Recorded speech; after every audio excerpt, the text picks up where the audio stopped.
Hello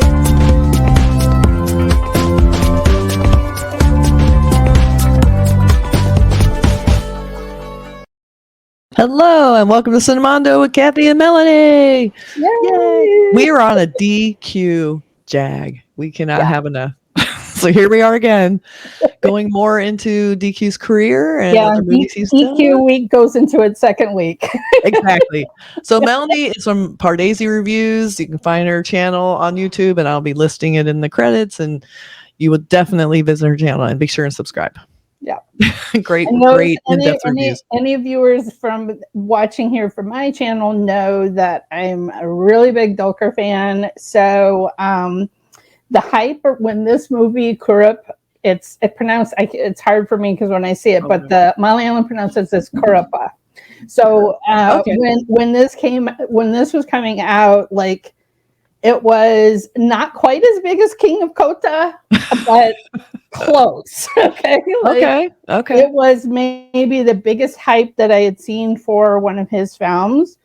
And, you know, I didn't know coming in, my viewers helped educate me. When the trailer came out, the really chilling line at the end, we will burn the face off now. That was the end of the trailer.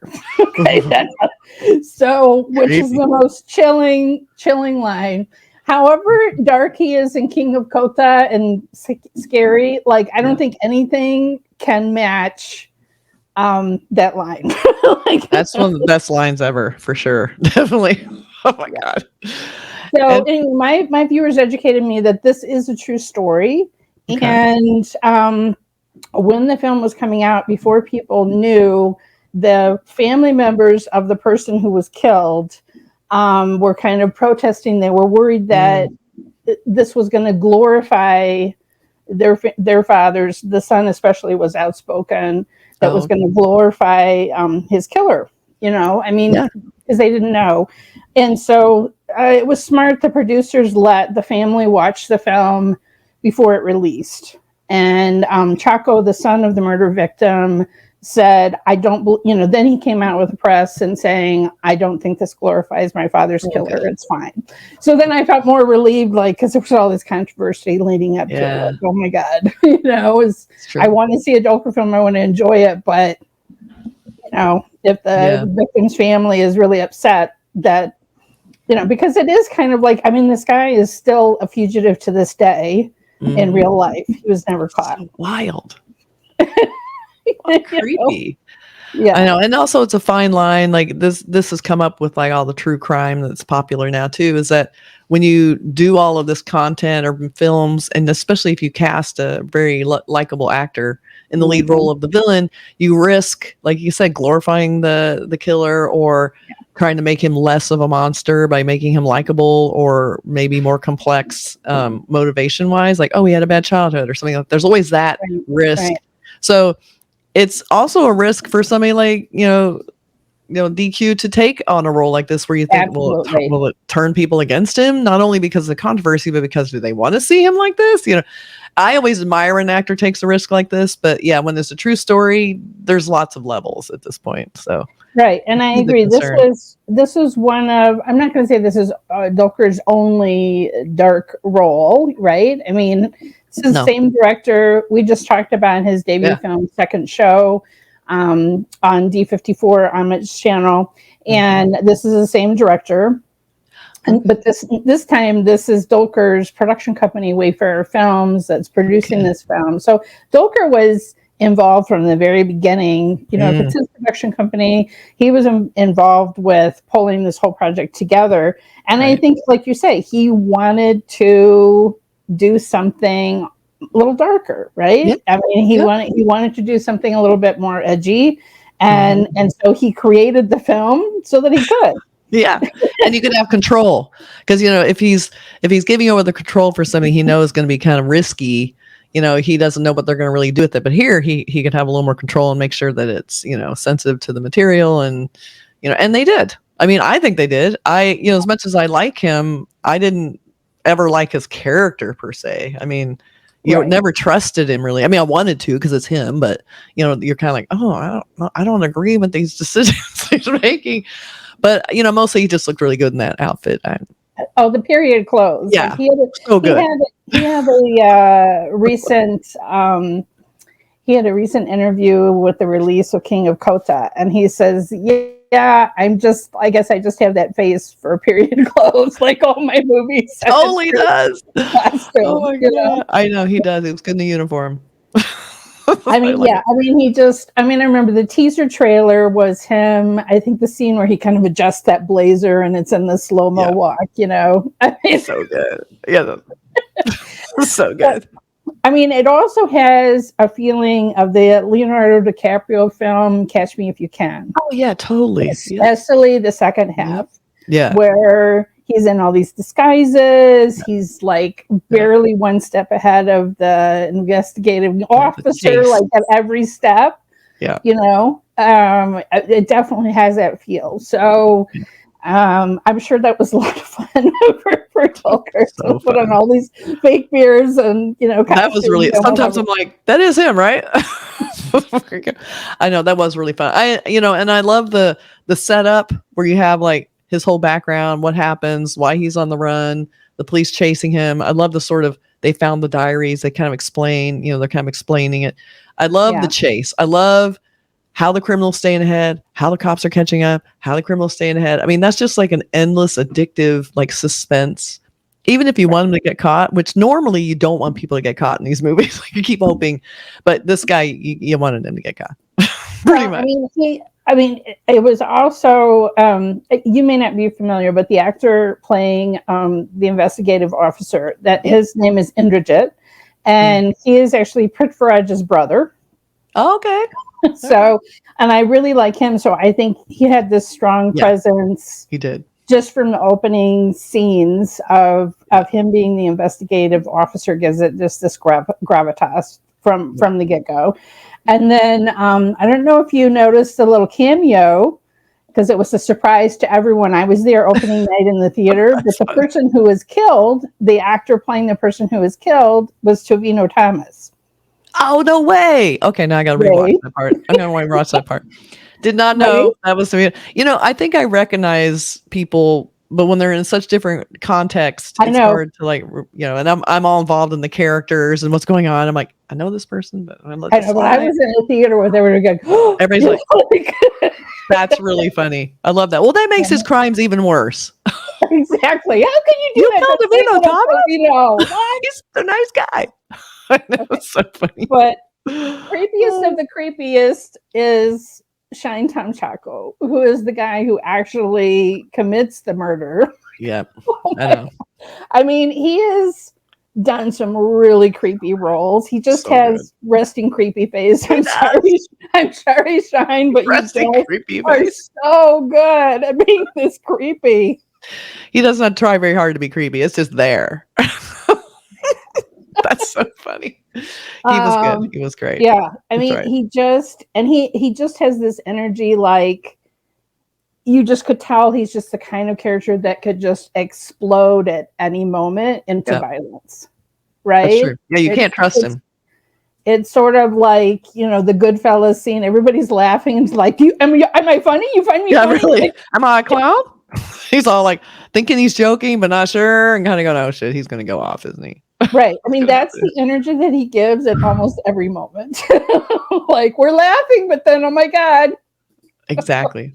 And I kind of like this, it had a really nice pacing. Like, I'm not in a hurry in crime thrillers to get to the point quick. Like, I like the kind of deliberate pacing. I like the detail. It's like, that to me is fun just to watch them kind of wind through the maze. It's like, I'm used to like a lot of like amped up like action and blah, blah. I like good, like putting the puzzle pieces together. Like there's something really intriguing and fun about that, especially when you have two, not only resting creepy face, but you also have, Dulquer, and you're conflicted because you want to like his character. So there's a lot going on that movie, but I liked it's really like the time frame, the wardrobe, the retro set, like everything about it. I'm like, I'm into this. I like this. Don't let this end. I wanted it to keep going, and when at the end when they never catch him, I was like, I would like to see another one. Okay, I mean, they definitely left it open, like they could make it a sequel or something. Yeah. You know, Dulquer the arms dealer. You know, Exactly. I will quibble with you because looking back, there's so much set up in the Air Force days. Yeah, there's a lot back. And then we have a complete flashback that's like, oh, this is what really happened. And it's like, okay. I know you get to tell the story twice. I mean, the scene of him, you know, walking up and scamming everybody that's in the line to sign up. Okay, totally keep that. That was hilarious. He wasn't even dressed in a uniform, which was hilarious. And everybody's like, who is this guy? Why is he out here? That was really funny. Okay, totally keep that. But then I don't know. There was just too much lingering on that. Like we could have lost 10 minutes in there and not suffered any pain. Yeah, I guess that's true. Like the what do we call it? Epilogue, prelogue? I don't know. Prologue, yeah. Prologue. The prologue was a little long. I mean, I'm trying to set up his background and kind of make him kind of adorable scammer or whatever. Right. But yeah, once the thing kicks into gear, like the second half, I was into that. I was into that deliberate, like investigative thing. Like you said, I love the cop seemed very honorable and strong, and there was something very, very I don't know, not lulling, but just sort of in a way, just sort of kept you just intrigued on like not a super high stakes way, but in a kind of chase them down, not too bad, you know. Yeah, I'm probably doing it a disservice by saying that, but I did really like that. But you're right, the opening sequence, the first act could have been shortened. It's always a little bit like when you're doing story beats and you have a first act that gets too long, like past 15 minutes, you're kind of taking some risks with that because you're supposed to just get to the point at that point. But I was, you know, I was like, okay, if this is how they want to tell a story. But yeah, a little less of that, even though it was fun. I mean, it felt like almost like a different movie in the beginning. So it was kind of a little funnier. Very different tone, but it kind of lulls you into, oh yeah, like you say, he's this charming scammer. Yeah, but we don't even really know what a scammer he is until every scene is kind of replayed as to this is what really happened. He was scamming. Because I can't remember, there's some sort of thing in India where military officers are allowed to get a discount on alcohol or something. So that's part of why he was trying to then sell it outside, you know. So just taking stupid risks for such low pay. I mean, he's being punished by being put in charge of the inventory, and then he's like, oh, this works out pretty good. I know, it's like, and it's such low level criminal stuff. Like, why are you wasting your time putting so much at risk for such a low reward? Like, he was in there and it was like, oh, I can make a profit on it's just that, like, you just see that, you're like, come on, man, you're smarter than that. But I know, but then it got to the point where I think he was selling arms, you know, like when he was he did get to that, yeah, you know, so eventually he did sell arms. You know, there's only one way to go. You're going to start with alcohol. You're going to go arms. That's just how it works. I mean, I also this is the way I guess it really happened, that there was this whole, you know, he hired all these guys and they and then in a flashback, you see him really kind of sizing them up like, yeah, that guy is stupid enough that I can get him involved in this and get him to be the one that really does the dirty work. Yep. I'm not getting my hands up. Who does that remind me of? Anyway, yeah, exactly. That's exactly what they do, because they don't want anyone who could actually threaten their authority. And they also want somebody who will not really think about the risks. So he's got that perfect henchman when you get people like that. And they're also very expendable ultimately in his bigger picture plan, is that he doesn't have to worry about them that much. So yeah, so I mean, he's telling the other guys, don't leave until everything blows over. Meanwhile, he's bye. Okay, you guys, take care of everything. I'll be right back. Gone. Don't believe him. He's a scammer. And that's what I always think is so interesting. We have movies like this. You have, and this happens with, like, you know, anyone who's in a crime with more than one person, whether it's a gang or organized crime or murderer who has partners or whatever. You get these people involved and they become loose ends. You don't know, like, who might turn you in or who's going to do the dumb thing that will lead back to you. Like, it's like to trust. He gets these expendable people who aren't smart enough to figure it out, but he's also putting himself at risk by making people who aren't smart enough to figure it out. So it's like, well, and then I do love that they revealed that he realizes he is that person for the Saudi prince, right? Or Dubai prince. That's right. That was cool. That was a cool shot. Yeah. Then he realized, I'm that guy for him. And then and then he's on the run from him. And I love that Indrajith, the cop, he's like, how am I going to get this guy brought to justice? Okay, I'm going to actually reveal his whereabouts to once he's uncovered all of this backstory. So good. Give him a little heads up. Yeah, maybe they want to know about this guy. I know that was really funny. I think you probably because we were watching on Netflix, but there was like a very end credit scene where he's like on this boat, right? And then that he's escaped from the cruise ship or whatever, the big ship. And so, like when you're watching a streaming, Netflix immediately tries to get you out of there. So I didn't wait to see it again, but I think I remember that there was this end credit thing. I mean, during the credits, we get all of this, like all the newspapers, this mysterious Mr. X, Yep. So he's a criminal on the run, and I love too, like it's sort of an international story in a way. It's like he could be anywhere, he could be anyone. He's got costumes, he's got wardrobe, he's got henchmen. And I love and I didn't really expect it to go technically unsolved. I didn't realize he was still out there. Of course, these are spoilers, but I'm assuming he's got to be dead by now.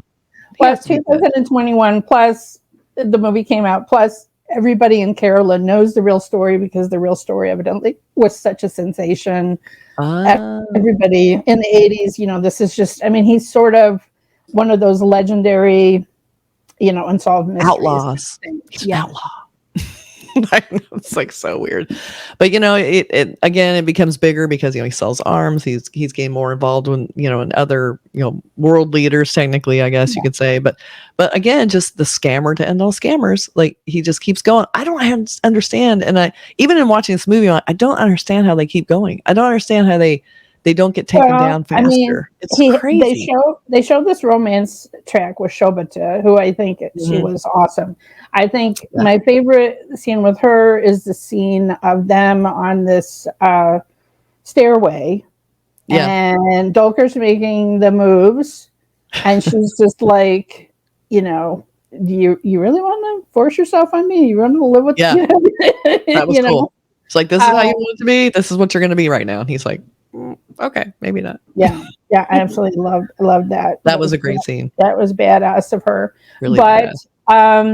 But then you see the scenes of them in Dubai, and she's like, "You're doing what?" Right? Yeah. They've got 2 kids at this point. That's the part that I really like. You can be all wrapped up in how charming of a scammer he is, and then you're like, "Wait a minute, he abandoned this woman and their 2 children." Like, did he ever contact them again? Like, did he ever think about his kids having to live with the fact that their father ran off and was involved in this murder and everything? Like, that's true. That's what I was thinking watching it again this week. Right. I was really focusing in because you kind of, like you say, in the second half you get caught up with the cat and mouse chase. Yeah. But that's what I was focusing on. I was thinking about, look at those kids. He's holding those kids. Like, what? Yeah. He wants to save his own skin. That's been his whole, modus operandi, is that he does it for himself. And sometimes I almost wonder if stuff like that is kind of almost another shield, another costume. And even though he had the 2 kids and he was with her, I feel like that was sort of like his safety net, like in a way. But he was like, oh, this doesn't work anymore. Bye. I got to try a new one now. It's like, oh my God. But not caring really the fallout because he's only looking out for himself, which, made him even more of a bad guy. Yeah. But we still come back to that line. Now we need to burn the face off. Yeah, we got to burn the face off. We can burn the body in another location. Oh, man. It's like, wait a minute. I know. And what's so funny is like, because, DNA, it's, not, it wasn't a thing. It only became like really popular, like surprisingly not that long ago. So leaving a burned up body in a car could almost work. Almost work. Now it won't because of DNA. They'll be able to identify the person. But then possibly. But yeah, whenever you see burnt body, that's not that person's not dead. I mean, and Dulquer purposely picking Shine's character, like, yeah, we'll do it in this outbuilding at your house. Yes. Hey, I have an idea. Let's get you involved in a much deeper way. Let's do it here. This is a good place. This looks awesome. Hey, I got an idea. It's like so bad. Yeah. Cat and mouse, and also a lot of really cold, calculating decisions that, hey, nobody's really looking out for because they kind of trust him because he is sort of charming, But then, you can't trust him. We know better. Yeah, I mean, I love when the cop has all of the henchmen in a room together, and then they realize that the split of their proceeds was not very fair at all. No, I know, it was really funny. It's like, who you're working for, right? Oh yeah, you're right. I know. And they're all, that was really funny. I love getting them all in a room together. That was pretty smart. That was really fun. And they're all just kind of looking around at each other like, wait, what? That was very cute. But again, I think part of the charm of it was just the time frame. I like the analog. Like anytime they go back in the day, you don't have the cell phones, you don't have, all of that. And I love seeing how things had to be done so much harder back then to track people, to find people. You don't have all the surveillance cameras like you have now. I mean, if you did, they were super crappy. Right. So that's always fascinating to me, see thrillers like that too, because we don't have all that stuff to rely on. I mean, now I feel like you see movies now, or even true crime shows. It's like, oh no, this murder is committed. Let's look at the surveillance. Okay, we got him. Case closed. It's like, well, I'm thinking about the part where the investigator realizes this guy has this, he has diabetes and he's having to get insulin. I'm like, okay. Like that, there's no way. And this, I mean, I don't know. I guess you'd have to go get somebody else to pick up your prescriptions for you. Yeah. Right? Like, right. You think about surveillance cameras every time you go to pick up a prescription or anything. So you just put on that fake beard and put on the hat and look real shady. Go in there and get you. Yeah. I think this was this director's Srinath Rajendran, again, that we talked. His debut film was also Dulquer's debut second show. And this, I think it was only his third film. So this is quite a leap up for him. In scope and scale. You think about all the locations, all of that. I also really like the music in this film by Shushan Shyam. I really, it's a banging score. The background music is really banging score. Music was really great. Yeah. And you're right. This being his third film, and he's having to, and I'm always amazed people even want to do this, is they have to worry about the cars and the buildings and locations and what was there in the 80s or whatever is happening in the time frame where you're in. You have to make sure it's all accurate. And that's harder than it looks. Because it's like every little detail people can just notice, even a car out of place or a building that wasn't there, or people know enough. I mean, obviously they took care because I didn't live in India in the 80s, but you could just tell, the billboards, like everything in the surroundings seemed very period and seemed accurate. So they did a good job. That's another thing to consider, right? The products that were available that would be on a shelf, the billboards that they would be advertising. I always think that's fun anyway, just seeing that old retro advertising. It's like so fun. I love that. But yeah, that's pretty much and those polyester shirts. Oh man. So good. The wardrobe was great. The time frame was great. I mean, it's just one of those. I love seeing time period crime stuff. I mean, did you see The Serpent? It kind of reminded me a little bit of The Serpent. No, I don't think I have. That's worth seeing because it kind of reminded me of that a little bit. The guy was, wore all the really good clothes. He wore the glasses. He portrayed himself as this big successful guy, but he was actually just killing people and robbing them and looking like he's a rich successful guy. But it was a little bit of the same thing where I think it was mostly Thailand, I'm gonna say, but it's like very retro. They had to get everything right. All the cars had to be right. The neighborhoods. That's, if you liked this movie, you would probably like that series. It's actually really, really fascinating. So it's another true crime. It's another true story, actually. Another scammer. I would love to see Dulquer play that character. It would be really fun. He could play the serpent easily. Actually, he did in this movie. So he pretty much did it already. Yeah. I mean, it's interesting. I mean, Dulquer just turned 40. And I think he's someone, he went to college and got a business degree. Okay. So, his undergrad. And I feel like compared to a lot of other actors, he is really carefully crafting his career and not just taking whatever comes. Yeah. You know, he created a production company so that he can make the films that he wants to do. Yeah. So that's interesting. I admire that.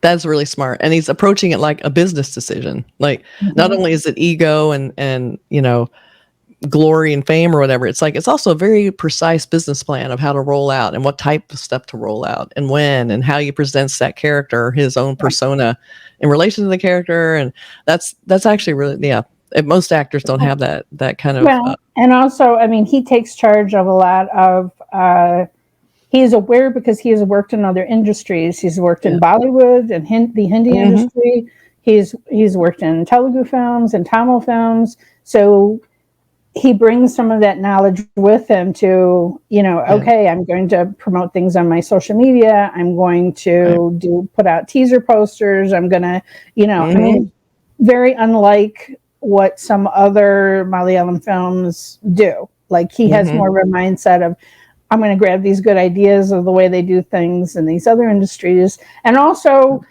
trying to make, you know, this was a release that was released in several languages at the same time. I mean, he wants things to be success in his home industry, but the same thing with King of Kota. It was released same day, Tamil, Telugu, you know, I mean, he's developed an audience in these other industries and he's going to do things to keep that audience. That's right. And he's kind of crossing over a little bit genre-wise. Like, you know, absolutely. I know King of Kota was a little bit of a mishmash. It wasn't, you know, pure Malayalam style genre. It kind of adopted some other, you know, and I think that's smart because art should be flexible and it should be however an artist would like to present and whatever influences they want to use. I think you should give people the room to do that. Yeah. All right. Well, I'm glad you suggested we watch this week because it's never enough Dulquer for me. No, we need more Dulquer. We've had a lot lately. But we all have an embarrassment of riches with guns and gulabs and everything too. At the same time, I'm like, that's another one. It's like just realized, I'm watching them every night on that show. I have one episode left, I think. I'm you know, King of Kota, which I went and just saw, and then second show we did, and then no wonder I'm confused on which movie we're talking about. Like, so I just see his face. I'm like, was this the one where he has the mustache, or is this the one with the? Not a hardship. No, I'm okay with it. If people don't mind us, you know, blurring the lines on every movie he ever does. So, all right. Thank you so much for coming in and giving me so much great backstory and information on this movie because I watched it just like a movie, but you give me all the deep dive, and I love that. So make sure you check out Melanie's channel again at Pardesi Reviews, and we'll see you next time.